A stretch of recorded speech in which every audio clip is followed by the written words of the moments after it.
Halo teman tubuh, gimana? Hari ini kadar manisnya sudah cukup dari senyuman aja atau masih ditambah dari janji manis mantan? Sini, mendekat sedikit. Anggap aja kita lagi nongkrong di kafe. Tapi bedanya, kopi kita nggak pakai gula tambahan ya. Dokter Ayunda di sini nggak akan pakai bahasa planet medis yang bikin dahi kamu berkerut. Aku cuma mau jadi kakak kalian, si expert bestie, yang bakal bongkar rahasia kenapa sih urusan bawah bisa jadi berantakan gara-gara urusan atas. Pernah nggak sih kalian ngerasa, kok gairah hidup rasanya kayak baterai HP dapat pinjeman, baru dicas bentar, baru mau dipakai tempur, sudah lowbat lagi. Terus ujung-ujungnya nyalahin umur, nyalahin kerjaan, atau malah nyalahin pasangan. Padahal nih, bisa jadi masalahnya bukan di mesin kamu, tapi karena ada pasir di dalam bensinnya. Pasir itu namanya gula darah. Nah, bagian ini yang paling menarik. Kalian mungkin nggak akan nyangka. Ternyata, organ intim kita itu adalah barometer kesehatan pembuluh darah. Dia itu kayak detektif jujur. Kalau di sana ada gangguan, itu artinya dia lagi teriak. Woi, tolong cek, di dalam lagi banyak sirup kental nih, darah nggak bisa lewat. Hari ini, Dokter Ayunda mau buka-bukaan. Kenapa diabetes itu bukan cuma soal dilarang makan donat, tapi soal bagaimana dia pelan-pelan mencuri kemesraan kita tanpa izin. Kita bakal bahas kabel syaraf yang korslet kayak kabel charger murah, jalan tol darah yang macetnya ngalahin jalur mudik, sampai gimana cara kita benerin itu semua biar nggak kaku lagi. Siap buat bongkar rahasianya? Yuk kita jalan-jalan ke dalam sistem tubuh kita sendiri, di tubuh bicara. Jangan tegang ya, nanti gulanya naik loh. Oke, teman tubuh, kita masuk ke segmen 1, Sapa Tubuh. Kita bakal buka pelan-pelan ya, kenapa sih topik ini tuh kayak ada tembok raksasa di depannya? Teman tubuh, jujur deh, kalau kita kena flu, kita gampang banget bilang ke teman, aduh, gue lagi pilek nih. Tapi kalau kita boleh ngerasa anu kita nggak berfungsi maksimal karena gula darah lagi tinggi, kenapa rasanya lidah tuh mendadak keluh? Kenapa kita lebih milih diem, narik selimut, dan pura-pura tidur pas pasangan mendekat?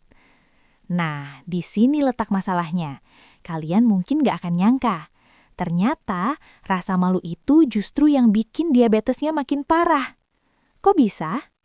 Secara psikologis, saat kita merasa gagal sebagai pasangan karena masalah fisik, otak kita memproduksi hormon kortisol yang tinggi banget. Dan kalian tahu apa yang dilakukan kortisol? Dia bikin gula darah makin susah turun. Jadi, kita terjebak di lingkaran setan. Stres karena performa turun, gula naik, performa makin turun. Riset dan realita, bukan kamu sendirian. Ada penelitian menarik dari International Journal of Endocrinology. Mereka nemuin kalau hampir 70% pasien diabetes mengalami beban psikologis terkait fungsi seksual, tapi kurang dari 10% yang berani ngomong ke dokternya. Bayangin teman tubuh, ada jutaan orang di luar sana yang sebenarnya satu perahu sama kamu, tapi semuanya diem-dieman. Aku pernah punya pasien, sebut saja namanya Mas Rio. Dia itu atletis, tapi baru didiagnosa diabetes tipe 2. Dia bilang ke aku, "Dok, saya ngerasa nggak jadi laki-laki utuh lagi." Kalimat itu dalam banget loh. Ada stigma kalau sakit itu berarti lemah, apalagi kalau urusannya sama seksualitas. Teman tubuh, tenang saja. Dengarkan Dokter Ayunda baik-baik ya. Tubuh kamu itu bukan musuh kamu. Dia cuma lagi kasih sinyal kalau ada yang perlu diperbaiki di dalamnya. Nggak ada yang salah dengan fungsi yang menurun. Yang salah adalah kalau kita membiarkan rasa malu itu memutus koneksi kita sama diri sendiri dan pasangan. Seksualitas itu adalah bagian dari kesehatan. Sama kayak kita jaga mata biar bisa lihat indahnya dunia, kita jaga fungsi intim kita biar bisa ngerasain indahnya koneksi manusiawi. Jadi, mari kita sepakat ya. Mulai detik ini, kita buang jauh-jauh rasa malu itu. Kita ganti dengan rasa penasaran. Gimana ya caranya biar aku bisa bantu tubuhku sehat lagi? Setelah kita sepakat buat nggak menghakimi diri sendiri, sekarang kita harus tahu nih musuh sebenarnya itu gimana cara kerjanya. Gimana sih ceritanya gula sesendok di kopi kamu tadi pagi bisa bikin kabel-kabel kenikmatan di tubuh kamu jadi korslet? Mau tahu gimana proses korslet itu terjadi di saraf kita? Yuk kita masuk ke segmen kedua, kabel yang terkelupas. Nah, sekarang kita masuk ke area yang agak sedikit teknis tapi seru banget. Dokter Ayunda mau ajak kalian jadi detektif buat menyelidiki apa yang sebenarnya terjadi di balik kulit kita. Kita masuk ke segmen 2, kabel yang terkelupas. Segmen 2, kabel yang terkelupas. Saat gula mulai makan sinyal nikmat. Teman tubuh, coba lihat kabel ini. Saraf di tubuh kita itu mirip banget sama kabel charger ini. Di dalamnya ada tembaga yang menghantarkan listrik alias sinyal, dan di luarnya ada lapisan karet pelindung yang namanya mielin. Nah, bagian ini yang paling krusial. Kalian mungkin nggak akan nyangka. Ternyata, gula darah yang terlalu tinggi itu sifatnya korosif. Bayangkan gula itu kayak karat atau tikus yang pelan-pelan ngunyah lapisan karet pelindung saraf kita. Proses ini dalam medis disebut neuropati diabetik. Kalau pelindungnya rusak, apa yang terjadi? Sinyalnya bocor, korslet, atau bahkan nggak nyampe sama sekali ke tujuan. Riset dari American Diabetes Association menjelaskan kalau saraf-saraf otonom dan sensorik adalah yang paling duluan kalah sama gula. Saraf sensorik ini yang tugasnya bilang ke otak, ini lagi disentuh lembut loh, ini rasanya enak loh. Kalau saraf ini rusak, terjadilah yang namanya baal atau mati rasa. Ada kejadian nyata. Seorang pasien saya, sebut saja Mbak Tini. Dia cerita, "Dok, kenapa ya sekarang kalau disentuh suami rasanya kayak disentuh lewat kain tebal, nggak ada gregetnya?" Nah, Mbak Tini ini nggak sadar kalau saraf-saraf halusnya di area intim lagi kelaparan oksigen karena pembuluh darahnya terhambat gula. Dan pelindung sarafnya sudah mulai terkelupas. Ibaratnya gini teman tubuh, pasangan kamu sudah kirim pesan, I love you, lewat sentuhan. Tapi karena kabel saraf kamu lagi korslet, pesan yang diterima otak kamu cuma loading atau malah error 404, signal not found. Jadi jangan buru-buru mikir kalau kamu sudah nggak sayang lagi sama pasangan, atau kamu sudah nggak nafsu. Bisa jadi ini murni masalah hardware, masalah kabel yang lagi butuh diservis. Teman tubuh, tenang saja. Kalau kamu merasa mulai baal atau sensasinya berkurang, bukan berarti kamu akan begitu selamanya. Saraf kita itu punya sifat plasticity. Mereka bisa memperbaiki diri, asal kita berhenti ngasih makan tikus-tikus gula itu. Gak ada yang salah dengan kabel yang lagi rusak. Yang penting kita tahu cara benerinnya, bukan malah memaksakan mesinnya bekerja pas kabelnya lagi terbakar. Tapi, kabel yang bagus gak akan ada gunanya kalau gak ada daya listriknya kan? Nah, di tubuh kita daya itu dibawa oleh darah. Kalian mau tahu nggak, gimana ceritanya gula darah bisa bikin jalan tol darah kita jadi macet total, sampai si komandan di bawah sana susah banget buat bangun? Kita geser ke segmen 3, jalur tol yang macet. Siap lanjut teman tubuh? Siapkan kopi atau air putihnya dulu teman tubuh, karena di segmen ini kita bakal bahas soal aliran. Kita masuk ke segmen 3. Segmen 3, jalur tol yang macet. Saat darah tak lagi deras. Teman tubuh, kalau tadi kita bahas soal kabel atau saraf, sekarang kita bahas soal bahan bakarnya, yaitu darah. Bayangkan tubuh kita ini punya sistem irigasi yang luar biasa rumit. Agar organ intim bisa bekerja, baik itu ereksi pada pria maupun pembengkakan dan pelumasan pada wanita, darah harus mengalir dengan deras dan cepat ke sana. Tapi, bagian ini yang paling penting buat kita pahami. Diabetes itu ibarat menuangkan sirup kental ke dalam pipa air yang bersih. Gula yang tinggi bikin darah kita jadi lebih lengket. Dan yang lebih parah, gula itu merusak lapisan dalam pembuluh darah yang namanya endotel. Kalian tahu nggak tugas si endotel ini? Dia itu petugas buka tutup jalan tol. Dia yang ngelepasin gas bernama nitric oxide atau NO buat bikin pembuluh darah melebar. Kalau gulanya tinggi, si petugas ini pingsan, jalannya nggak mau buka, darahnya nggak bisa lewat. Akhirnya, ia macet total. Penelitian, si kecil yang jadi korban duluan. Ada riset dari Journal of the American College of Cardiology yang menyebutkan sebuah fakta menarik. Pembuluh darah di area organ intim itu ukurannya jauh lebih kecil, sekitar 1-2 mm saja, dibanding pembuluh darah ke jantung yang ukurannya 3-4 mm. Artinya apa? Masalah seksual seringkali adalah gejala awal gangguan jantung yang akan datang 3-5 tahun kemudian. Jadi, kalau si komandan di bawah sana susah bangun, itu adalah cara tubuhmu berteriak, "Halo, tolong cek jalan tol kita, ada sumbatan gula di mana-mana." Aku punya kenalan, kita panggil Mas Anton. Usianya 38 tahun, masih muda kan? Dia datang ke saya mengeluh onderdilnya nggak mau kerja. Dia pikir dia butuh obat kuat, tapi pas saya cek, ternyata dia baru tahu kalau dia diabetes dan tensinya tinggi. Mas Anton ini beruntung, masalah seksualnya itu adalah alarm yang menyelamatkan dia dari serangan jantung di masa depan. Begitu gulanya kita atur, jalan tolnya kita bersihkan dengan pola makan dan olahraga, si komandan bangun lagi, tanpa perlu obat macam-macam. Teman tubuh, kalau sekarang kamu ngerasa aliran di bawah sana lagi nggak lancar, tolong, jangan marahi tubuhmu. Jangan bilang, kok aku loyo banget. Tembok kekakuan ini bisa kita runtuhkan. Tubuhmu cuma lagi bilang kalau dia butuh bantuan buat bersihin aspal jalan tolnya. Nggak ada yang salah dengan macet. Yang salah adalah kalau kita biarkan jalannya rusak permanen tanpa diperbaiki. Tapi teman tubuh, masalahnya nggak cuma soal kabel saraf atau jalan tol darah loh. Ada satu lagi dalang di balik layar yang bikin gairah kita turun naik kayak roller coaster. Kalian mau tahu gimana hormon-hormon di dalam tubuh kita jadi berantakan cuma gara-gara sepiring nasi putih yang berlebih?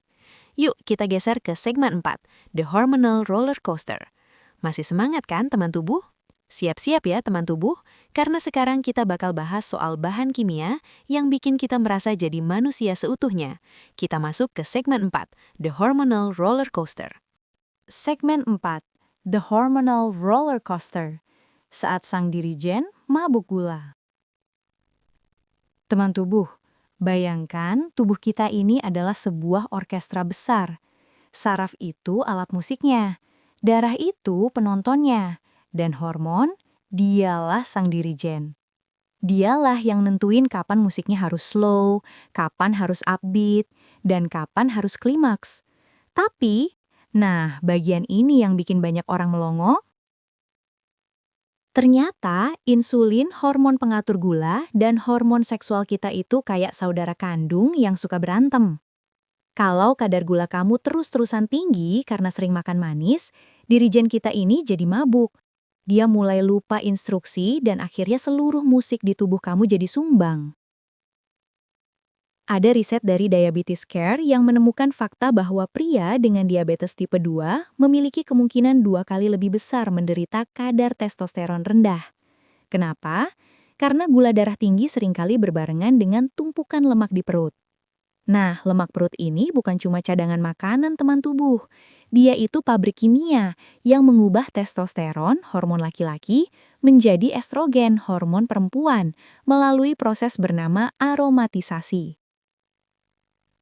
Jadi, buat para pria, kalau gula nggak dijaga, hormon pejuang kamu malah pelan-pelan berubah jadi hormon yang bikin kamu gampang nangis nonton drakor, tapi males tempur di ranjang.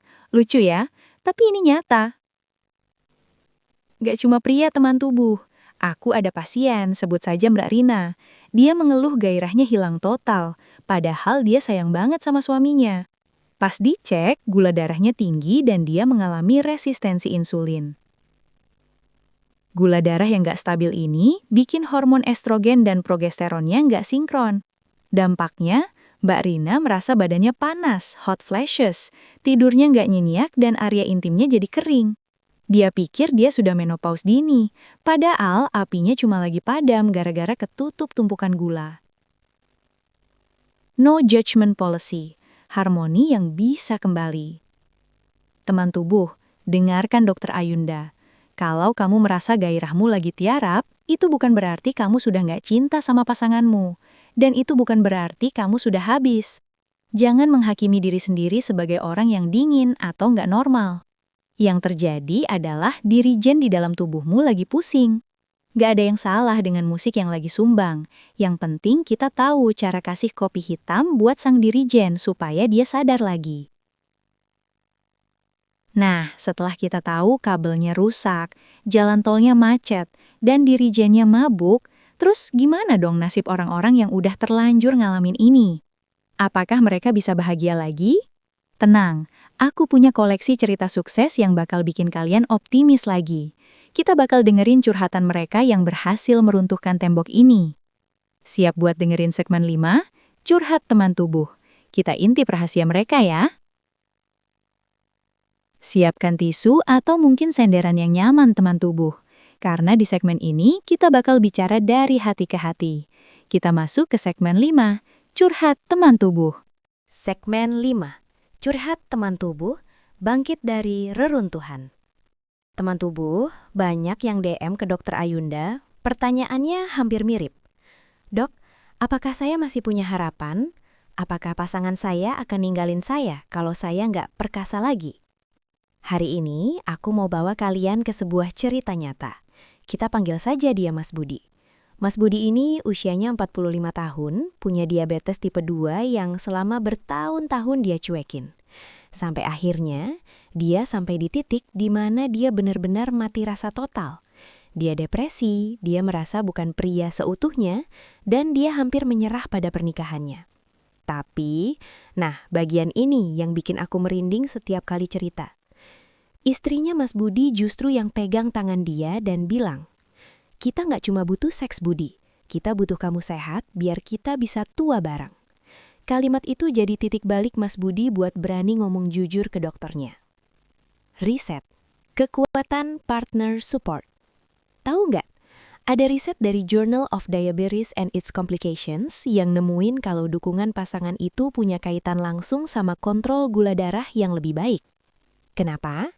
Karena saat pasangan nggak menghakimi, tingkat stres atau kortisol kita turun. Saat stres turun, sensitivitas insulin kita membaik. Jadi keterbukaan itu bukan cuma buat kesehatan mental, tapi beneran bisa ngobatin gula darah kamu secara biologis. Mas Budi mulai rutin jalan kaki bareng istrinya, ganti pola makan dan mengikuti terapi medis yang tepat. Hasilnya, 6 bulan kemudian, si komandan bangun lagi. Dan hubungan mereka jauh lebih intim daripada sebelum Mas Budi sakit. Ada lagi cerita dari Mbak Sari.